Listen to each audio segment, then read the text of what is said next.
बोलिए देवादिदेव 1008 महावीर भगवान की जय।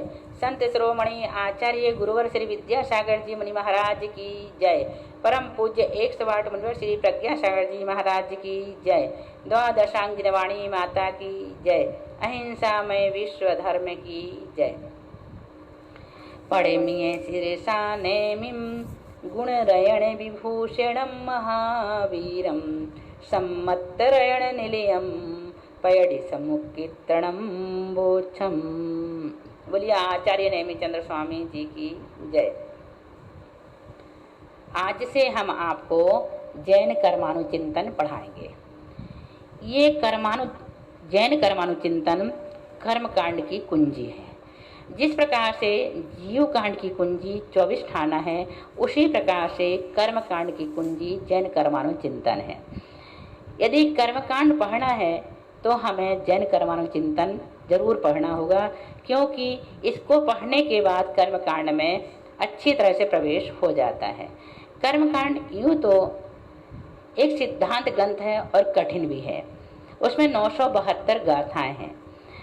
लेकिन यदि हम इस जैन कर्मानुचिंतन को पढ़ें तो शायद वो कठिन कर्मकांड भी हमें सरल लगने लगे। और ये जो जैन कर्मानुचिंतन है, इसे हमने स्वयं लिखा है। जब हम कर्मकांड की परीक्षा दे रहे थे, उस समय परीक्षा के लिए ही हमने ये नोट्स तैयार किए थे और उसी नोट्स को हमने प्रिंट करवाकर ये किताब तैयार करवा दिए। इसका ये तीसरा संस्करण है। काफ़ी लोगों ने इसकी मांग की और इसका लाभ लिए। हम चाहते हैं कि आप लोग भी यदि कर्मकांड पढ़ना चाहते हैं तो उसके पहले इस जैन कर्मानुचिंतन को जरूर पढ़ें। यदि आपको यह आसानी से उपलब्ध नहीं हो पाती तो आप हमसे इस किताब को मंगवा सकते हैं। हम जरूर आप तक ये किताब पहुंचाएंगे। इसलिए आज हम आपको एक जैन कर्मानुचिंतन पढ़ा रहे हैं, क्योंकि हमें जीव कांड पूरा होते होते कर्मकांड शुरू करना है और उसके पहले हम ये जैन कर्मानुचिंतन पढ़ाना चाहते हैं।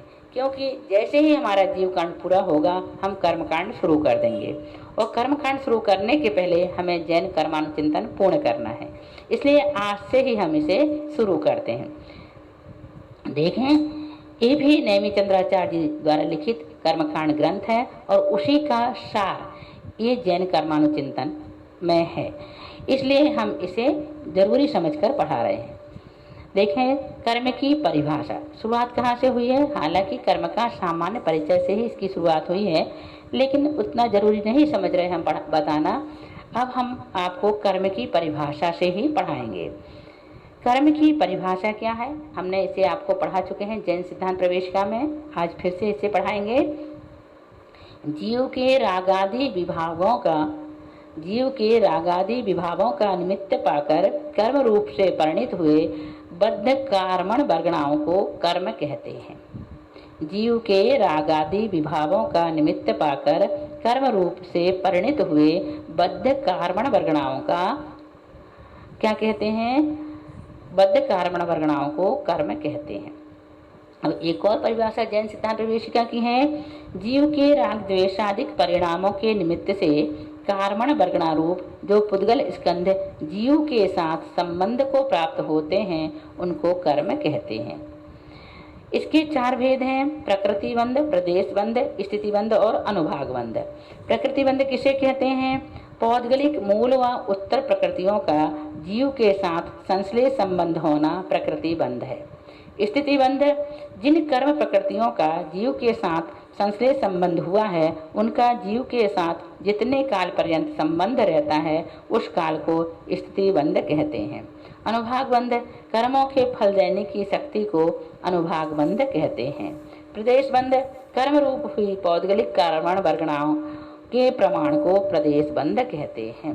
कर्म रूप हुई पौद्गलिक कर्मण वर्गणाओं के प्रमाण को प्रदेशबंध कहते हैं। उत्कृष्ट बंध किसे कहते हैं? सबसे अधिक बंध को उत्कृष्ट बंध कहते हैं, जैसे 100 संख्या है। अनुत्कृष्ट बंध, उत्कृष्ट से हीन बंध को अनुत्कृष्ट बंध कहते हैं, जैसे 80। अजघन्य बंध जघन्य से अधिक बंध को अजघन्य बंध कहते हैं, जैसे 2, 3, 4 आदि। जघन्य बंध सबसे अल्प बंध को जघन्य बंध कहते हैं, जैसे 1। शादी बंध जिसका बंध छूटकर पुनः बंध हो उसे शादी बंध कहते हैं। अनादि बंध अनादि से जिसका संतति रूप बंध का अभाव नहीं हुआ उसे अनादि बंध कहते हैं। ध्रुव बंध जिस बंध का अभाव नहीं होगा उसे ध्रुव बंध कहते हैं। अध्रुव बंध जिस बंध का अभाव हो जाएगा उसे अध्रुव बंध कहते हैं। अचलावली या बंधावली। कर्म आवली प्रमाण काल पर्यंत तो जैसे बंधे हैं वैसे ही रहते हैं। उदय, उत्कर्षण, अपकर्षण, संक्रमण और उदीर्ण रूप नहीं होते, इसलिए इस आवली को अचलावली कहते हैं। वासना काल उदय का अभाव होते हुए भी कषाय का संस्कार जितने काल तक रहे उसका नाम वासना काल है। समय प्रबद्ध एक समय में बंधने वाले द्रव्य को समय प्रबद्ध कहते हैं। इस प्रकार से यहाँ पर कुछ सैद्धांतिक शब्दों की परिभाषा बताई गई। इसके बाद संख्या मान और उपमा मान। इसको थोड़ा सा सुनने में कठिन लगेगा क्योंकि ये हमारा विषय नहीं है, ये थोड़ा कठिन लगता है, फिर भी एक बार हम इसे आपको जरूर बताएंगे। इसके बाद आप कर्म के निक्षेप की अपेक्षा भेद बताएं, है ना। संख्या मान उपमा मान जो विषय है इसे हम आज तो नहीं, बाद में कभी जब हमें लगेगा कि इसे पढ़ाना जरूरी है तो हम जरूर पढ़ाएंगे। अभी देखें कर्म के निक्षेप की अपेक्षा भेद। निक्षेप का लक्षण जो किसी एक निश्चय या निर्णय में क्षेपण करे अर्थात अनिर्णीत वस्तु का उसके नामादिक द्वारा निर्णय करावे उसे निक्षेप कहते हैं। स्थापना निक्षेप सादृश असादृश वस्तु में अपनी बुद्धि से स्थापना द्वारा जीव के समस्त प्रदेशों में स्थित जो सामान्य कर्म है वह यह है कि ऐसी प्रतिष्ठा करना स्थापना निक्षेप है। द्रव्य निक्षेप रूप कर्म का स्वरूप। आगम द्रव्य कर्म, नौ आगम द्रव्य कर्म। आगम द्रव्य कर्म निक्षेप जो कर्म रूप शास्त्र को जानने वाला तो है किंतु वर्तमान में उस शास्त्र में उपयोग नहीं रखता, वह जीव आगम द्रव्य कर्म निक्षेप है। 9 आगम द्रव्य कर्म के 3 भेद हैं। ज्ञायक शरीर, भावी शरीर, तद्व्यतिरिक्त शरीर। ज्ञायक शरीर 9 आगम द्रव्य कर्म, कर्म स्वरूप को जानने वाले जीव का शरीर ज्ञायक शरीर 9 आगम द्रव्य कर्म है। वर्तमान शरीर जिस शरीर सहित जीव कर्म स्वरूप का वर्तमान में ज्ञाता है वह वर्तमान शरीर है। भूत शरीर यह पहले जिस शरीर को छोड़कर आया है वह भूत शरीर है। भावी शरीर भविष्य में जो शरीर धारण करेगा वह भावी शरीर है। ज्ञायक भूत शरीर के 3 भेद हैं, चित्त, चावित और त्यक्त। चित्त शरीर इनमें अन्य कारण के बिना स्वयं आयु पूर्ण होने से जो शरीर छूटता है उसे चित्त कहते हैं। यह कदली घात तथा संन्यास से रहित है। च्वावित शरीर जिस ज्ञायक का भूत शरीर अकाल मरण से नष्ट हो गया है किंतु संन्यास से रहित हो उसे च्वावित शरीर कहते हैं। त्यक्त शरीर जो कदली घात के बिना संन्यास पूर्वक छूटा है उसे त्यक्त कहते हैं। त्यक्त के 3 भेद हैं, भक्त प्रतिज्ञा, इंगनी मरण और प्रयोग गमन। भक्त प्रतिज्ञा भोजन त्याग की प्रतिज्ञा करके जो संन्यास मरण होता है उसके काल का प्रमाण जघन्य से अंतर मुहूर्त एवं उत्कृष्ट 12 वर्ष प्रमाण है तथा अंतर मुहूर्त से एक एक समय बढ़ते हुए 12 वर्ष पर्यंत जितने भेद हैं वे सब मध्यम काल के भेद जानना।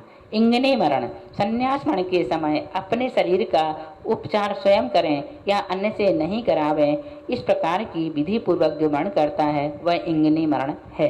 प्रयोग गमन अपने शरीर की सेवा दूसरों से न करावे और स्वयं भी न करे, इस प्रकार की विधि पूर्वक शरीर का जो छोड़ना वह प्रयोग गमन है। ज्ञायक शरीर भावी जीव जो जीव कर्म स्वरूप आगम का ज्ञाता भविष्य में होगा वह जीव ज्ञायक भावी शरीर ही है। तद व्यतिरिक्त के 2 भेद हैं, कर्म तद व्यतिरिक्त और 9 कर्म तद व्यतिरिक्त। कर्म तद व्यतिरिक्त 9 आगम द्रव्य कर्म ज्ञानावर्णी, तद व्यतिरिक्त 9 आगम द्रव्य कर्म ज्ञानावर्ण वर्णादि मूल तथा मति ज्ञानावर्णादि उत्तर प्रकृति रूप वर्णित हुए पुद्गल द्रव्य कर्म तद व्यतिरिक्त 9 आगम द्रव्य है। 9 कर्म तद व्यतिरिक्त 9 आगम द्रव्य कर्म स्वरूप वर्णित द्रव्य से भिन्न बाल कारण रूप जो द्रव्य है वह 9 कर्म, तद व्यतिरिक्त 9 आगम द्रव्य कर्म है। आगम भाव कर्म जो जीव कर्म स्वरूप के प्रतिपादक आगम का जानने वाला है तथा वर्तमान में उसी शास्त्र के चिंतन रूप उपयोग से सहित है, उस जीव को आगम भाव कर्म जानना चाहिए। 9 आगम भाव कर्म, कर्म फल को भोगने वाला जीव 9 आगम भाव कर्म है। इस प्रकार निक्षेपों की अपेक्षा सामान्य कर्म 4 प्रकार का नियम से जानना चाहिए। इसके बाद हम आपको सांकेतिक संख्या से कर्म प्रकृतियों का निर्देश पढ़ाएंगे। आज बस इतना ही। बोलिए महावीर भगवान की जय।